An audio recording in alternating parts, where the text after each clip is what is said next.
since you brought that up, why don't you tell us about Christmas Eve and the day that your dad died? Well, I think Dad died around 10 o'clock that morning. I'm not sure on that. And you were 4, right? I was 4, would be 5 in about, in March. Mm-hmm. And anyhow, she knew at that point that he was dying, I'm sure a few days before at least. However, Dad never accepted the fact he was dying. Mm.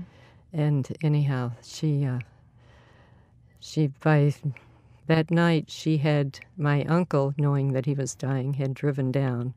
He was single at that time, and he had driven down to help her bring things back. And I remember the old car packed up with blankets in the back, and she had her family on the train that night. Christmas Eve night. Christmas Eve night. So you can imagine what all she went through trying to take care of that. Yeah. And then she was so anxious to get back home because this is where her support group had been. And she had been down almost a year in San Antonio and had left her home and left all the furniture, had rented that out. So, and then she finally gets everybody settled on the train. And the boys, one boy went with my uncle and the dog driving back to Parsons. And she had the other 3 boys and myself, and we kind of, of course, having a pass on the railroad, we couldn't be in the fancier cars, so we were in the older cars, and where the windows opened. But anyhow, she kind of got me settled down, put my head on her lap, and covered me with her coat. And anyhow, she kind of looked so sad. I think I remember trying to make her feel better. So I told her that Santa Claus was going to come the next morning, and that would make her feel good. And I can remember looking at her expression and thinking, that's an odd expression to that.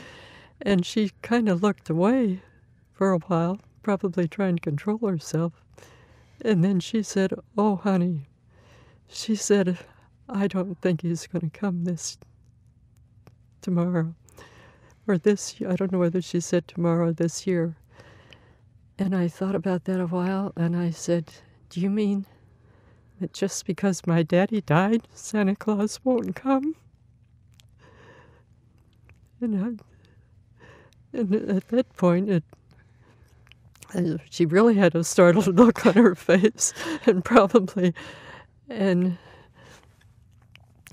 then I said to her, "Oh, he'll come. You'll see." And then I rolled over and went to sleep. And then what happened? And then the poor woman, having lost my husband just almost 2 years ago, I'm just in awe of the fact that she could do all this and be that thoughtful of somebody else.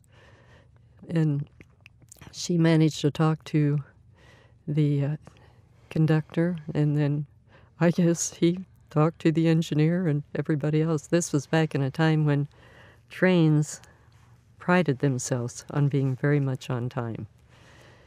And she told him that she needed to buy a doll. And so she talked him into talking to somebody else, and he apparently called, and I'm not even sure what town it would be, halfway between, I think it was Dallas, Texas, someplace like that the train was going through there, and this was back at a time when they had very nice gift shops, but the gift shops closed at nighttime. But I think it was the conductor who called the guy who owned the shop and told him the situation. He got up out of bed, came in and opened his shop. They told Mom she had a very limited time to go in there, and make find a present. And she went in and tried to pay the guy for the doll. Of course, he wouldn't take the pay. He said no amount of money would pay me to come out of bed on Christmas Eve night.